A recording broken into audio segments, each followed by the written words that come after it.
کی خطابت ان کی ہوگی تو ان کی ولایت ہوگی تو ان کی کوئی ایسا دنیا کے لحاظ سے بلند مرتبہ تو بادشاہت ہے، مملوکت ہے. میں اول پہلے سے ان کے ساتھ وعدہ کر چکا ہوں، لَيَسْتَخْلِفَنَّهُمْ كَمَا اسْتَخْلَفَ الَّذِينَ مِنْ قَبْلِهِمْ. پہلے سے میرا یہی دستور چلا آ رہا ہے کہ جو اس طرح کے لوگ ہوں ان سے پہلے نمبر پہ کیا کرتا ہوں، اقتدار ان کے ہاتھ میں دے دیتا ہوں. دوسرے نمبر پہ وَلَا يُمَكِّنَنَّ لَهُمْ دِينَهُمُ الَّذِي ارْتَضَىٰ لَهُمْ. جو دین انہوں نے قبول کیا ہوا ہے اس دین کا سکہ ایسا بلند کر دوں گا کہ ان کے دین و ایمان کو کسی قسم کا کوئی خطرہ بھی لائق نہیں ہوگا. وَلَا يُبَدِّلَنَّهُم مِّن بَعْدِ خَوْفِهِمْ أَمْنًا. آج تو یہ تڑپ رہے ہیں، آج تو فتنے فساد کے چخر کے اندر بھڑکائے جا رہے ہیں، آج تو تخالف و تضاد کے اندر، آج تو عبادت گاہیں بھی محسوس کرتی ہیں، آج تو گلی کوچے بھی محسوس کرتے ہیں. ان مسلمانوں کو، ایمانداروں کو چلنا نصیب نہیں ہوتا. بے فکری کا عالم ان کا کبھی ان کے پاس ہوا بھی نہیں، مگر ہوگا یہ اگر یہ اس طرح کر لیں، ایمان اور اعمال صالحہ، سلامتی اور امن کا پیغام، ایمان و اسلام قبول کر لیں، نتیجہ یہ نکلے گا وَلَا يُبَدِّلَنَّهُم مِّن بَعْدِ خَوْفِهِمْ أَمْنًا. آج کی خوف کو امن و سکون سے بدل کے رکھ دوں گا. کیوں ہو رہا ہے یہ آج دنیا میں؟ ہر گھر کے اندر خوف و ہراس ہے، امن و سکون کیوں نہیں؟ جبکہ قرآن مقدس کا دعویٰ تو یہ ہے کہ مومن آدمی اور مسلم آدمی پہ خوف کبھی نہیں آ سکتا، ان میں فتنہ و فساد نہیں پیدا ہو سکتا، دقت اور پریشانی، اضطراب اور تحیر یہ کبھی مسلمان اور ایماندار کے نزدیک نہیں کھٹک سکتا. قرآن مقدس بھی موجود ہے، وہ اصول بھی موجود ہے، وہ ضابطے بھی موجود ہیں، وہ تقاصد بھی موجود ہے، وہ تقدس بھی موجود ہے، وہ تجلی بھی موجود ہے، وہ تبارک بھی موجود ہے. وہی مالک جو قرآن مقدس کو نازل کرنے والے ہیں، جن کے اندر انسانی تظلمات کو رد کرنے کے لیے اصول اور ضابطے پیش کیے گئے ہیں، وہ ضابطے علی حال ہاں بالکل موجود ہیں. پھر کیا وجہ ہے کہ دنیا کے اندر امن و سکون پیدا نہیں ہوتا؟ کم از کم مسلمان قوم کے اندر تو امن و سکون ہونا چاہیے. اس کا جواب بھی قرآن مقدس دیتا ہے، خالی خولی بات نہیں. صرف رسم اور نسبت باقی رہ گئی ہے اسلام و ایمان کے ساتھ. ایمان اور اسلام کی حقیقت یہ ملا کی سٹیج سے لے کر آخر تک بالکل کوڑے اور خالی کائنات ہے، الا ماشاء اللہ. ورنہ یہ سوال ہی پیدا نہیں ہوتا. جس قرآن مقدس کے اصول تو اصول رہے، جن کی حرکات اور سکون کی حفاظت کا ذمہ دار خود مالک الملک بنا ہے، اس کے اصول جوں کہ تو موجود ہو، اور پھر اصول کے اندر، ضابطوں کے اندر، قاعدوں کے اندر، کلیوں کے اندر وہ اثر نہ رہے، وہ نتیجہ نہ رہے، وہ شیرینی نہ رہے، وہ مٹھائی نہ رہے، وہ کمال نہ رہے، وہ جمال نہ رہے. نہیں یہ نہیں ہو سکتا. مولوی کے قانون بنائے ہوئے تو الگ ہو سکتے ہیں، پیر کے ملفوظات تو مردود بنائے جا سکتے ہیں، کائنات کی بےرستریاں اور ان کی پوچھیں تو ختم ہو سکتی ہیں. خداوند قدوس کی کتاب مقدس قرآن مقدس کے اندر نہ تو عیب پیدا ہو سکتا ہے، نہ شک و ریب پیدا ہو سکتا ہے. پھر کیا وجہ ہے کہ آثار کیوں نہیں ہے؟ کیوں اثر زائل ہو گیا؟ جبکہ قاعدہ یہ ہے کہ انسان کی طبیعت شروع ہوا تو انہوں نے بھی یہی اعتدال پسندی کا سبق دیا، اور کائنات کے اس آخری دور میں محمد مصطفیٰ صلی اللہ تعالی علیہ وسلم کو قرآن مقدس کا یہ ضابطہ حیات ملا، تو اس کے اندر بھی دیکھ لیجیے سوائے اعتدال اور عدل و انصاف کے کچھ بھی نہیں ملے گا. اور پھر قرآن مقدس والے ضابطے نے تو یہ ببانگ ڈھول چیلنج کر دیا کائنات کو کہ آج اگر اس دنیا کے اندر کوئی کتاب موجود ہے یا کوئی ضابطہ موجود ہے یا کوئی ٹھوس مقدس ترین صحیفہ موجود ہے جس کے اندر امن و سکون، امن و سلامتی، اتحاد و یگانگت، آشتی اور باشتی کا کوئی پیغام موجود ہے تو میدان میں لاؤ۔ ساری کائنات نے زور لگایا، دل لگائی، کوشش کی، مگر قرآن مقدس کی چھوٹی سی ایک سورت کا مقابلہ بھی کوئی نہ کر سکا۔ اس لیے اب چاہیے تو یہ تھا کہ جس طرح یہ قرآن مقدس بے مثال تھا، محمد کریم شارح کا حال یہ ہے کہ وہ خود بے نظیر تھے، کتاب اللہ بھی بے نظیر، رسول اللہ بھی بے نظیر، اب امت کو بھی تو بے نظیر ہونا چاہیے۔ امت کو کیا ہو گیا؟ کتاب اللہ کی بے نظیر ہونے میں شک کسی کو نہیں ہے، اور پھر کتاب اللہ کے شارح حضرت محمد الرسول اللہ صلی اللہ علیہ وسلم، ان کے بے نظیر آدمی ہونے میں بھی شک، انسان کے بچے کو تو شک نہیں ہو سکتا۔ تو پھر اس کا نتیجہ کیا نکلا؟ جب صغرا اور کبرا مل گئے دونوں، اب نتیجہ یہ نکلا کہ امت کو بھی بے نظیر بن کے رہنا چاہیے۔ یہ کیا ہے کہ امت کو دیکھے تو شرمائے یہود۔ وجہ کیا ہے؟ معلوم ہوتا وہ ضابطہ، وہ اصول، وہ قانون، وہ ضابطہ حیات جو قرآن مقدس کے پیش نظر اللہ رب العزت کے پاک پیغمبر نے اس پہلی گزری ہوئی قوم کے سامنے پیش کیا تھا۔ آج امت نے وہ اصول فراموش ہی نہیں کر ڈالا، بلکہ تہے تیز ہی نہیں کر ڈالا، لکھاڑ بھی دیا ہے، پامال بھی کر کے رکھ دیا، ورنہ یہ نحوست کبھی نہ آتی اس قوم پہ۔ قرآن مقدس کے بے نظیر ہونے میں خود وہ لوگ بھی معترف ہیں جو قرآن مقدس کا ایک مدت تک وہ مقابلہ کرتے رہے، انہیں بھی لاچار ہو کر ماننا پڑا کہ اس دنیا کی تمام کائنات کے صحیفے یا کتب یا منزلات یا مطہرات یا مطہورات یا منزلات مقدسات کتب جتنی ہے وہ ساری کی ساری اکٹھی کر لی جائے، مگر قرآن مقدس کی اس تعلیم کا چھوڑ قرآن مقدس کے الفاظ کے اعجاز کا مقابلہ بھی نہیں کیا جا سکتا۔ اور رہے شارح، قرآن مقدس تھا شرح، محمد الرسول اللہ تھے شرح، وہ عین کے ساتھ وہ ہاں کے ساتھ، قرآن عین کے ساتھ ہے شرح، محمد الرسول اللہ ہاں کے ساتھ ہے شرح۔ شرح ہوتی ہے اللہ کریم کی اور شرح ہوتی ہے محمد الرسول اللہ کی۔ اللہ پاک نے شروع کیا قرآن مقدس کو، محمد الرسول اللہ نے نافذ کیا قرآن مقدس کو۔ نہ شارح کا کمال تمہیں کام آ سکا، نہ شارح کا کمال تمہیں کام آ سکا۔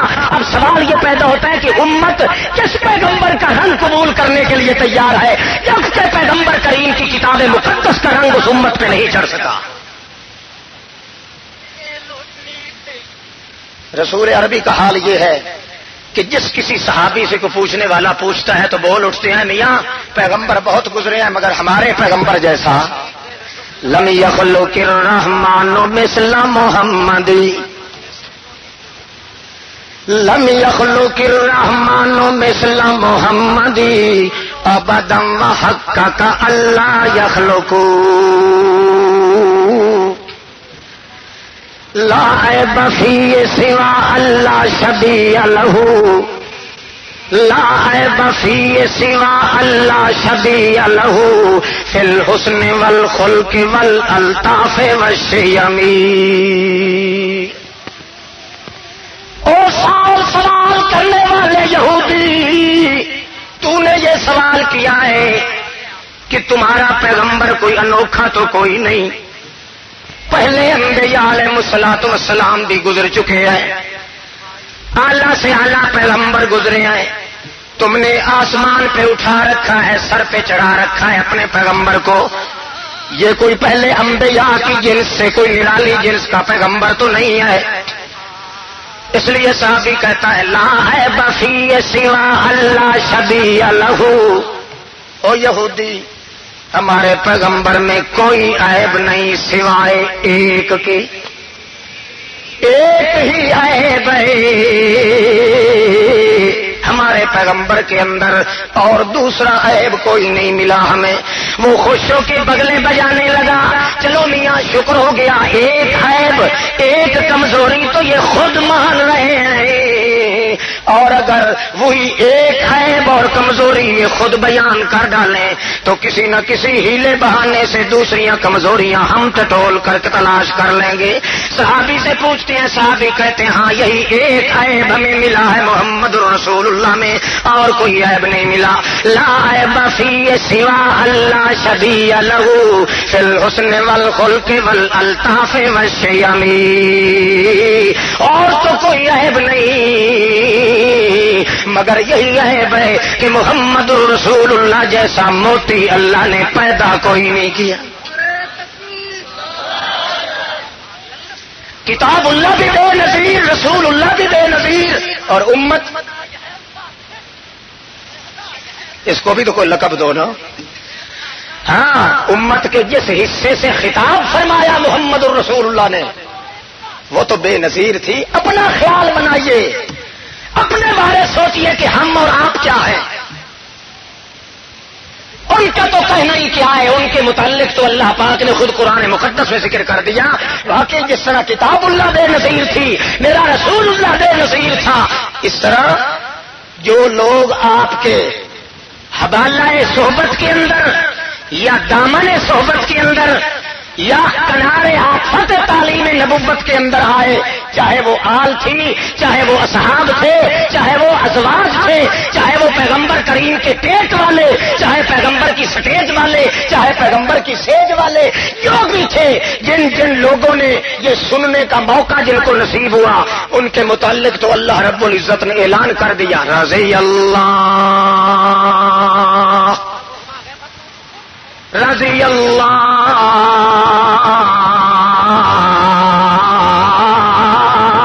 عنہم ورضوا عنہ ذالک لمن خشی ربہ. اے میرے پاک پیغمبر, ان الذین آمنوا وعملوا الصالحات اولئک هم خیر البریہ جزاؤہم عند ربہم جنات عدن تجری من تحتها الانہار خالدین فیہا ابدا رضی اللہ عنہم ورضوا عنہ ذالک لمن خشی ربہ. وہ لوگ جنہوں نے آپ کی بات مان لی, ایمان بھی قبول کیا, اعمال صالحہ بھی کیے, ایمان اور سلامتی کا وہ پیغام آپ سے قبول کر لیا. اے میرے پیغمبر, میں ان کے متعلق آپ سے یہ کہتا ہوں رضی اللہ, میں قسم کھا کے کہتا ہوں, چاہے ان سے کوئی غلطی بھی ہو جاتی جائے گی مگر میں ان تیرے ساتھیوں پہ ناراض کبھی نہیں ہوں گا. رضی اللہ. ہاں وہ پرانے ساتھی ہوں آپ کے, جیسے آپ کا خلیفہ بلا فصل ابو بکر صدیق رضی اللہ تعالیٰ عنہ, یا خواہ وہ نئے ہوں گے, چاہے امیر معاویہ ابو سفیان, چاہے وہ غریب ہوں گے جس طرح صہیب و خبیب ہیں, چاہے مرد ہوں گے چاہے عورتیں ہوں گی, جس قسم کے بھی لوگ ہوں گے, جو بھی تیرے کنارے آفت نبوت کی تربیت کو اپنا گئے ہیں, میں قسم کھا کے وعدہ کر رہا ہوں رضی اللہ, چاہے وہ غلطیاں بھی کرتے جائیں گے, علم ما فی قلوبہم, میں ان کے دلوں کا مطالعہ کر چکا ہوں, دل کی وجہ سے, دل سے وہ میری نافرمانی نہیں کرتے, بشری تقاضے کی وجہ سے اگر کوئی غلطیاں ہو بھی گئی تو میں ان کے نامہ اعمال میں عبادت لکھا کروں گا, ناراض کبھی نہیں ہوں گا. کوئی رشوت دی تھی انہوں نے, یہی تقدس تھا جو اصول اور ضابطے قرآن مقدس نے پیش کیے تھے, محمد کریم نے نافذ کیے تھے, جاری اور ایجاد کیے تھے. انہوں نے صرف تن کی بازی لگا کے سب کو چھوڑ دیا مگر ان اصولوں کو پامال نہیں ہونے دیا. نتیجہ یہ نکلا, اللہ پاک فرماتے ہیں ان اصولوں اور ضابطوں کے صدقے میں, ان کے تقدس میں, ان کے تصدق میں, ان کی تجلی میں, ان کے پردے میں, ان کے سائے میں, ان کے عکس میں یہ تقدس دیتا ہوں کہ وہ کریں گے تو زمین پہ غلطی، لکھوں گا عرش برین پہ ان کی عبادت. مگر ہم عبادت کرتے ہیں، خدا جانے وہاں کیا لکھا جاتا ہے. آخر وہ اصول ہی ہونے چاہیے نا جن اصولوں کے بل بوتے پر امت کو ترقی رسی. ان لوگوں نے اس ضابطہ اور اس اصول کو محفوظ رکھا جو اصول محمد الرسول اللہ صلی اللہ تعالی علیہ وسلم نے پیش فرمائے. اب دیکھ لو، شبہ ایک پیدا ہوتا تھا کہ آج بھی تو وہی قرآن ہے، وہی ضابطے موجود ہیں، وہی قانون ہے، امت کے اندر وہ آثار کیوں نہیں پیدا ہوتا؟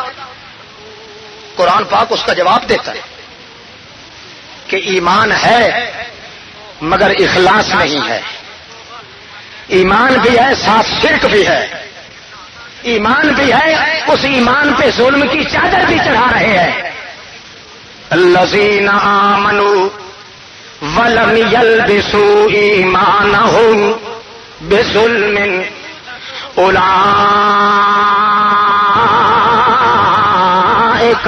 لهم الامن وهم مهتدون.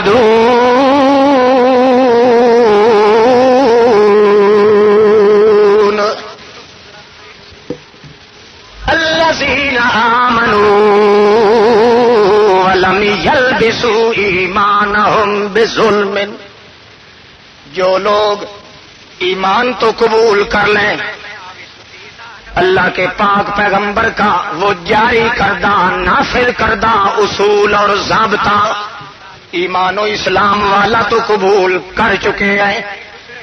صرف اتنا کرنے سے کچھ نہیں ہوتا. وَلَمْ يَلْبِسُوا ایمانہم بظلم، شرط یہ ہے کہ اپنے ایمانوں پہ شرک کی چادر مت چڑھائیں. اگر شرک کی ملاوٹ آ گئی، وَمَا يُؤْمِنُ أَكْثَرُهُمْ بِاللَّهِ إِلَّا وَهُمْ مُشْرِكُونَ.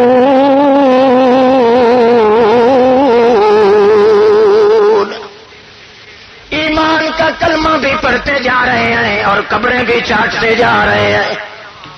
ایمان کا کلمہ بھی پڑھے جا رہے ہیں اور دلدل اور تعزیے کے سامنے پوڑے بھی حلوے مانڈے رکھے جا رہے ہیں. کلمے بھی پڑھتے جا رہے ہیں. حضرت صاحب سے دھاگے بھی گانٹھے دلوا کے اپنے بازوؤں پہ باندھے جا رہے ہیں. ایمان کا دعویٰ بھی قبول کیے ہوئے ہیں. قبروں پہ چڑھاوے اور منتیں اور سانکے اور دیگچے 11ویں 12ویں، ان کی چھوٹی شریف ان کی بڑی شریف یہ بھی دیے جا رہے ہیں. اللہ پاک فرماتے ہیں ما یؤمن اکثرهم باللہ الا وهم مشرکون. وہ لوگ کون تھے کہ ان کو ایمان و اسلام نصیب اللہ پاک نے کیا تو شرک کے نزدیک نہیں گئے؟ یہ کیسے ہیں؟ قرآن مقدس کے اصول کو ماننے کے باوجود مردود ہیں، فضول ہیں. کیوں؟ اس لیے کہ انہوں نے اللہ کے پاک پیغمبر کے جاری کردہ ایمان اور اسلام کے اصولوں کو ملوث کر کے رکھ دیا ہے، گندا کر کے رکھ دیا ہے. شرک کی مٹی اور شرک کی گھنونی سانسوں کے دریغ پردے اوپر ڈال دیے ہیں.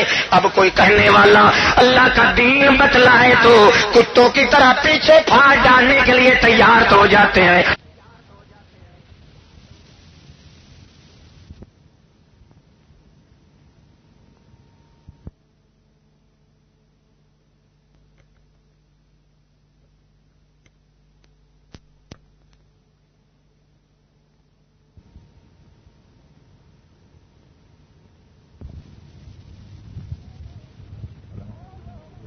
وہ لوگ کون تھے کہ ان کو ایمان و اسلام نصیب اللہ پاک نے کیا تو شرک کے نزدیک نہیں گئے؟ یہ کیسے ہیں؟ قرآن مقدس کے اصول کو ماننے کے باوجود مردود ہیں، فضول ہیں. کیوں؟ اس لیے کہ انہوں نے اللہ کے پاک پیغمبر کے جاری کردہ ایمان اور اسلام کے اصولوں کو ملوث کر کے رکھ دیا ہے، گندا کر کے رکھ دیا ہے. شرک کی مٹی اور شرک کی گھنونی سانسوں کے دریغ پردے اوپر ڈال دیے ہیں. اب کوئی کہنے بتلانے والا اللہ کا دین بتلائے تو کتوں کی طرح پیچھے پھاڑ ڈالنے کے لیے تیار تو ہو جاتے ہیں، مگر پیغمبر کے اصولوں کو ماننے کے لیے تیار کوئی نہیں ہوتا۔ وَلَمْ يَلْبِسُوا إِيمَانَهُمْ بِظُلْمٍ۔